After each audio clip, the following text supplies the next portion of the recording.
বলেন। মাননীয় স্পিকার, খুব ভালো লাগলো যে মহিউদ্দিন খান বাদলের কাছে বিএনপির সংসদ সদস্যরা রুলস অফ প্রসিডিউর শিখতে হবে।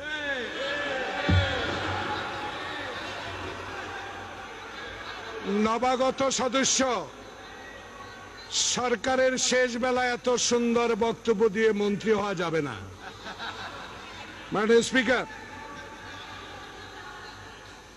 25শে জানুয়ারি এই সংসদ শুরু হয়েছে। গত বৃহস্পতিবার পর্যন্ত মাঝে মাঝে ছুটি এবং মুলতবির পর আজকে আমরা সংসদে এসেছি।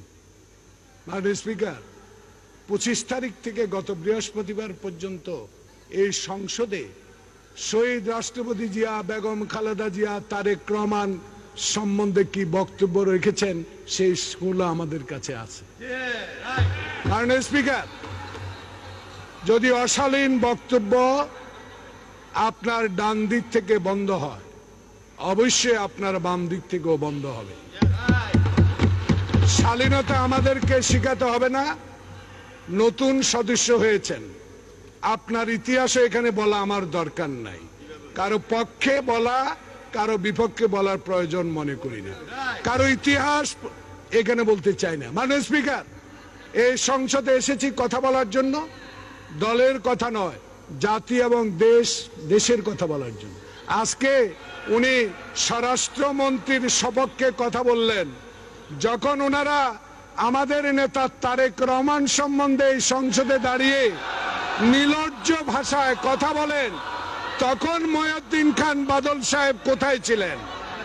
তখন মহিউদ্দিন খান বাদল সাহেব কোথায় ছিলেন?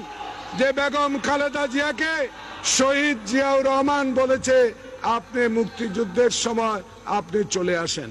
আমার সদস্যরা যদি বলে থাকে স্বরাষ্ট্রমন্ত্রী মহোদয় আপনি রুনিয়ার সাগরের হত্যাকাণ্ডে যায় সহানুভূতি দিতে গিয়ে বলেছেন 48 সালের মধ্যে ধরবেন, আমার লজ্জা হয় মাননীয় স্পিকার যে এই সংসদের একজন দায়িত্বশীল মন্ত্রী, এই সরকারি দলের একজন দায়িত্বশীল সাধারণ সম্পাদক যখন সীমান্তে পাখির মতো গুলি করে মানুষ মারে, যখন ফেলানির লাশ ঝুলে, যখন বাবরকে উলঙ্গ করে পিটায়, তখন বলে এভাবে চলতেই থাকবে।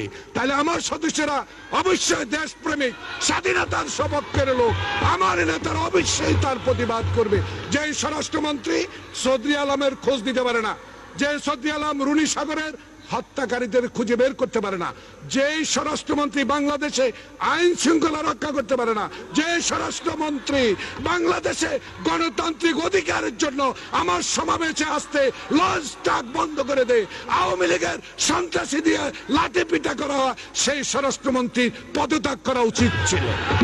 মাননীয় স্পিকার, আমরা এখানে শিখতে আসি নাই, 30 বছর এই সংসদে অতিবাহিত হলো। মাননীয় স্পিকার, আজকে আমাদের পররাষ্ট্রমন্ত্রী একটু পরে হয়তো বক্তব্য রাখবেন। জনাব পররাষ্ট্রমন্ত্রী, আপনি সৌদি আরব যেতে পারলেন না কেন? কারণটা কি? সৌদি আরবের ভিসা কেন পেলেন না?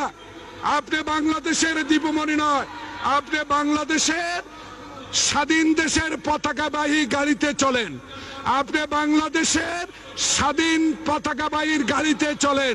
আপনাকে কেন ভিসা দেওয়া হলো না? কেন সৌদি আরবের কূটনীতিকে হত্যা করা হলো?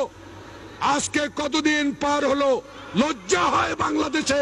এই সরকারকে আমি ঘৃণা করি, যে সরকারের পররাষ্ট্রমন্ত্রী একটা দেশের ভিসা পায় না। মাননীয় স্পিকার, অনেক কথা বলতে চাই, কিন্তু আমাদের নেত্রী বলেছে অশালীন কোনো বক্তব্য আমরা বলবো না। মাননীয় স্পিকার, আজকে বলা হয় যে প্যাকিং করে পাকিস্তানে চলে যাওয়ার জন্য বলা হয়। মাননীয় স্পিকার, প্যাকিং খালেদা জিয়াকে করা লাগবে না, জনগণ প্রস্তুত আপনাদেরকে প্যাকিং করে ভারতে পাঠিয়ে দিবে, আর বেশি দিন বাকি নেই। থ্যাংক ইউ মাননীয় স্পিকার।